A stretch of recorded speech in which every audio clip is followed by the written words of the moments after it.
Republic എന്ന് പറയുമ്പോൾ എന്താണ് റിപ്പബ്ലിക് എന്നതുകൊണ്ട് വിവക്ഷിക്കുന്നത്? ഏതൊരു രാജ്യവും ആ രാജ്യത്തിൻ്റെ ഭരണാധികാരി ജനങ്ങൾ നേരിട്ടോ അല്ലാതെയോ തിരഞ്ഞെടുക്കപ്പെടുന്ന ഒരു വ്യവസ്ഥ നിലനിൽക്കുന്ന ഒരു രാജ്യമാണ് റിപ്പബ്ലിക് എന്ന് പറയുന്നത്. നിർമ്മാണത്തിൻ്റെ പ്രവർത്തനങ്ങളുമായിട്ട് മുന്നോട്ട് പോയിട്ടുണ്ട്. 2 വർഷവും 11 മാസക്കാലവും 18 ദിവസവും അടക്കമുള്ള ദീർഘമായ പര്യാലോചനകൾക്ക് ശേഷമാണ് നമ്മുടെ ഭരണഘടന, നമ്മുടെ മഹത്തരമായ ഭരണഘടന 22 അധ്യായങ്ങളും 395 ആർട്ടിക്കിളും അടക്കമുള്ള നമ്മുടെ മഹത്തരമായ നമ്മുടെ ഭരണഘടന അസംബ്ലി പാസ്സാക്കിയത് 1949 നവംബർ 26-നായിരുന്നു. ഡയറക്റ്റീവ് പ്രിൻസിപ്പിൾസ് ഓഫ് സ്റ്റേറ്റ് പോളിസിയിൽ പറയുന്നുണ്ട്, ഒരിക്കലും നമ്മുടെ രാജ്യത്തിന്റെ സമ്പത്ത് ഒരിക്കലും ചില വ്യക്തികളിൽ മാത്രം കേന്ദ്രീകരിക്കപ്പെടില്ല, വിതരണം ചെയ്യപ്പെടുമെന്നുള്ള ഒരു ആശയം നമ്മുടെ ഭരണഘടനയിൽ വിഭാവനം ചെയ്തിട്ടുണ്ട്. എന്നാൽ നോക്കൂ, മാറി മാറി ഭരിക്കുന്ന സർക്കാരുകൾ ഈ രാജ്യത്തെ ഈ നിലക്കുള്ള ഒരു അസമത്വത്തിലേക്കാണ് കൊണ്ട് എത്തിച്ചു ചേർന്നിരിക്കുന്നത്. അതുകൊണ്ടാണ് അംബേദ്കർ പറഞ്ഞത്, കേവലം ഒരു പൊളിറ്റിക്കൽ ഡെമോക്രസിയിലൂടെ നമുക്ക് നമ്മുടെ ജനാധിപത്യം സ്ഥാപിതമാവില്ല. അവിടെ സാമൂഹിക ജനാധിപത്യം സാക്ഷാത്കരിക്കപ്പെടുന്നതിലൂടെ മാത്രമേ നമ്മുടെ രാജ്യം ഒരു ജനാധിപത്യ രാജ്യമായിട്ട് മാറാൻ സാധിക്കുകയുള്ളൂ. ഇവിടെ 5 വർഷം കൂടുമ്പോൾ തെരഞ്ഞെടുപ്പുകൾ നടക്കുന്നുണ്ട്. അത് പൊളിറ്റിക്കൽ ഡെമോക്രസിയുടെ ഭാഗമാണ്. പക്ഷേ സാമൂഹിക ജനാധിപത്യം നമ്മുടെ രാജ്യത്ത് ഇനിയും സംജാതമായിട്ടില്ല. സാഹിബ് ചൂണ്ടിക്കാണിച്ച പോലെ ഇപ്പോഴും അനേകം ദരിദ്രർ പാർക്കുന്ന ഒരു സമ്പന്ന രാജ്യമായിട്ടാണ് നമ്മുടെ ഇന്ത്യ നിലനിൽക്കുന്നത്. ഇവിടെ സാധാരണക്കാരായ ആളുകൾ ജീവിക്കാൻ കഴിയാൻ സാധിക്കാത്ത ഒരു സാഹചര്യത്തിലൂടെയാണ് മുന്നോട്ട് പോയിക്കൊണ്ടിരിക്കുന്നത്. ഇത്തരത്തിലാണ് ഒരു അസമത്വ സ്ഥിതിവിശേഷം ഇവിടെ നിലനിൽക്കുന്നത്. ഇതിന് പരിഹാരം എന്നോണമാണ് സാമൂഹിക ജനാധിപത്യ മൂല്യം വിഭാവനം ചെയ്തിട്ടുള്ളത്. ആ നിലക്ക് ഒരു ക്ഷേമരാഷ്ട്ര സങ്കല്പം നമ്മുടെ രാജ്യം വിഭാവനം ചെയ്യുന്നു. പ്രിയമുള്ളവരെ, നമ്മുടെ ഭരണഘടന ആ നിലക്കുള്ള നല്ല മൂല്യങ്ങൾ വിഭാവനം ചെയ്യുമ്പോൾ അതിനോട് തീർത്തും എതിരായിട്ടുള്ള ഒരു പ്രത്യയശാസ്ത്രത്തിന്റെ വക്താക്കളാണ് ഇന്ന് രാജ്യം ഭരിച്ചുകൊണ്ടിരിക്കുന്നത്, അല്ലെങ്കിൽ ഭരണാധികാരത്തിൽ വലിയ സ്വാധീനം ചെലുത്തിക്കൊണ്ടിരിക്കുന്നു.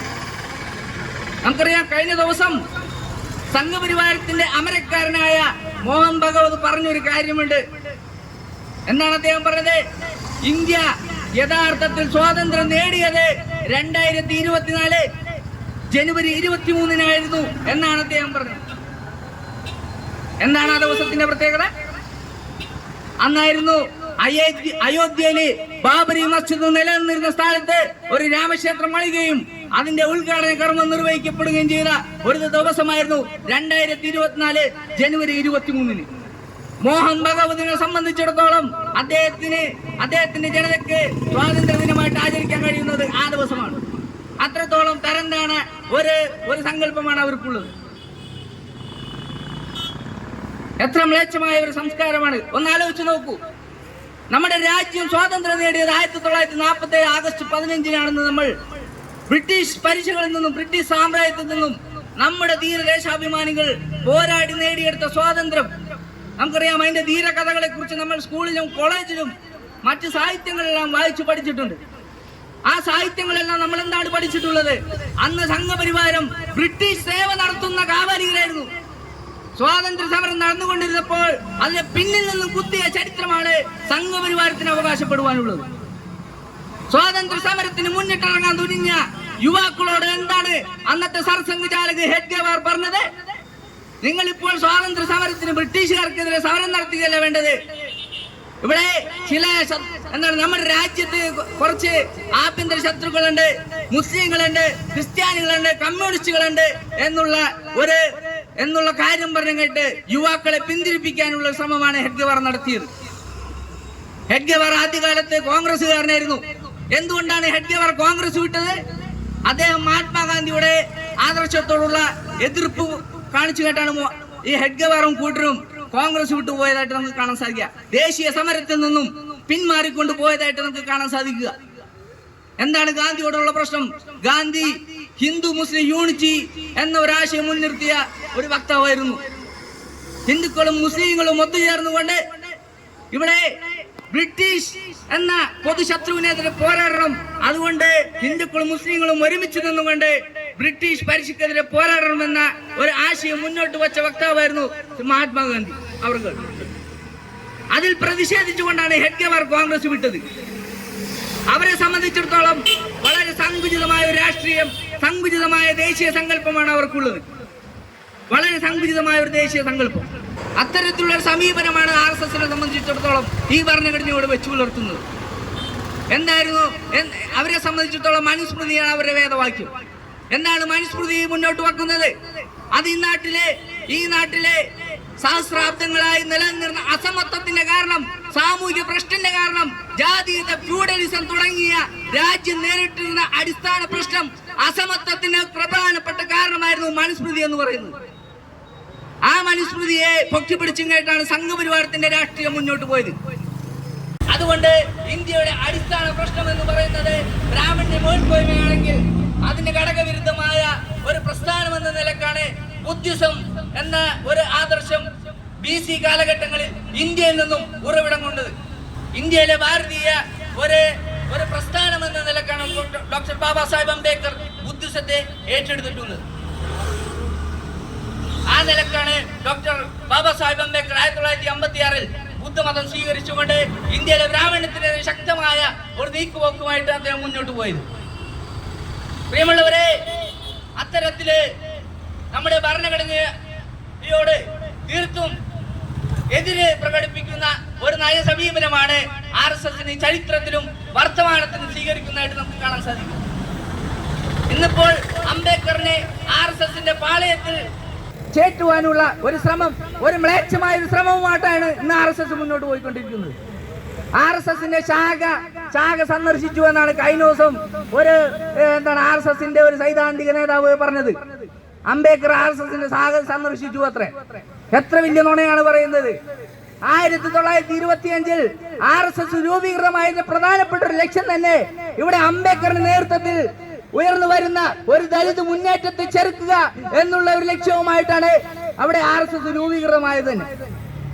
അംബേദ്കറിന്റെ മൗലികമായ ലക്ഷ്യം തന്നെ RSSന്റെ രാഷ്ട്രീയത്തെ ചെറുക്കുക എന്നുള്ളതാണ്. എന്താണ് RSSന്റെ രാഷ്ട്രീയം? ഈ രാജ്യത്തെ മനുസ്മൃതി അധിഷ്ഠിതമായ ഒരു വ്യവസ്ഥ നടപ്പാക്കുക എന്നുള്ളതാണ് RSSന്റെ രാഷ്ട്രീയം എന്നത്. അതിനോട് എതിരി നിന്ന ഒരു വക്താവായിരുന്നു ശ്രീബുദ്ധനും ബാബാ സാഹിബ് അംബേദ്കറും. ചില സാമൂഹിക ശാസ്ത്രജ്ഞന്മാർ ചൂണ്ടിക്കാണിക്കുന്നത് ശ്രീബുദ്ധന് ശേഷം ഇന്ത്യയിൽ ജനിച്ച ഈ ബ്രാഹ്മണ്യത്തിനെതിരെ പോരാടിയ ഒരു പ്രവാചകനാണ് ഡോക്ടർ ബാബാ സാഹിബ് അംബേദ്കർ എന്നാണ്. അത്രത്തോളം വലിയ ഒരു മനീഷിയായിരുന്നു ഡോക്ടർ ബാബാ സാഹിബ് അംബേദ്കർ. രാജ്യം നേരിടുന്ന അടിസ്ഥാന പ്രശ്നത്തിന് അതിന്റെ മർമ്മം നോക്കി മനസ്സിലാക്കിക്കൊണ്ട് മർമ്മം നോക്കി പരിഹാരം മുന്നോട്ട് വച്ച ഒരു വക്താവായിരുന്നു ഡോക്ടർ ബാബാ സാഹിബ് അംബേദ്കർ. എന്താണ് മർമ്മം വെച്ചുള്ള ഒരു പരിഹാരം? അതാണ് ഇന്ത്യൻ ഭരണഘടന എന്ന് പറയുന്നത്. Social democratic party of India വെറുതെ ഒന്നുമല്ല ഈ ആശയവുമായിട്ട് മുന്നോട്ട് പോകുന്നത്. കഴിഞ്ഞ പാർലമെന്റ് തെരഞ്ഞെടുപ്പിന്റെ പശ്ചാത്തലത്തിൽ പ്രചരണത്തിലെല്ലാം BJP പറഞ്ഞത് എന്തായിരുന്നു? ഞങ്ങൾക്ക് 400 സീറ്റ് കിട്ടിയാൽ ഈ ഭരണഘടന ഞങ്ങൾ തിരുത്തുമെന്നാണ് അവർ പറഞ്ഞത്. 400 സീറ്റ് ഞങ്ങൾക്ക് കിട്ടിയാൽ ഈ ഭരണഘടന ഞങ്ങൾ തിരുത്തുമെന്നാണ് അവർ പറഞ്ഞത്. അതിന്റെ വക്താക്കളാണ് ഭാരതീയ ജനതാ പാർട്ടിയും അതിന്റെ ആൾക്കാരുമെല്ലാം. അങ്ങനെ സംഭവിച്ചിരുന്നുവെങ്കിൽ എന്താണ് ഇവിടെ നടക്കുക എന്നുള്ളത് നമുക്ക് എല്ലാവർക്കും അറിയാം.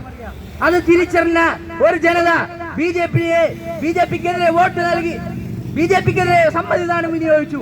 അങ്ങനെയാണ് BJPക്ക് മൃഗീയ ഭൂരിപക്ഷം നേടാൻ കഴിയാതെ പോയത്. പക്ഷേ ഇന്ത്യയിലെ ബഹുഭൂരിപക്ഷം വരുന്ന ജനങ്ങൾ BJPക്കെതിരെ വോട്ട് ചെയ്തപ്പോഴും ഇവിടുത്തെ പരമ്പരാഗത രാഷ്ട്രീയ പാർട്ടികൾ ഇന്ത്യയുടെ പൊതുസമ്മതിദാനാവകാശത്തെ ക്രിയാത്മകമായിട്ട് ഉപയോഗപ്പെടുത്താൻ കഴിഞ്ഞില്ല. അതുകൊണ്ടാണ് വീണ്ടും BJPക്ക് തന്നെ അധികാരത്തിന്റെ ശ്രീകോവിൽ നിലനിൽക്കാൻ സാധിക്കുന്നത് എന്ന ദുഃഖകരമായ ഒരു സാഹചര്യം നമ്മുടെ ഇവിടെ വ്യക്തമായി നിലനിൽക്കുകയാണ്. ഇവിടെയുള്ള പരമ്പരാഗതമായ രാഷ്ട്രീയ പാർട്ടികളെല്ലാം സംഘപരിവാരത്തിന്റെ രാഷ്ട്രീയത്തെ, BJPയുടെ രാഷ്ട്രീയത്തെ, RSSന്റെ രാഷ്ട്രീയത്തെ, ബ്രാഹ്മണ്യ മേൽക്കോയ്മയുടെ രാഷ്ട്രീയത്തെ ടാക്കിൾ ഔട്ട് ചെയ്യുവാൻ സാധ്യമല്ല, അവർക്ക് കഴിയുകയില്ല. ഇവിടുത്തെയുള്ള പരമ്പരാഗത രാഷ്ട്രീയ പാർട്ടികൾ കോൺഗ്രസ് ആയാലും CPM ആയാലും ഏത് പാർട്ടി ആയാലും സാധ്യമല്ല.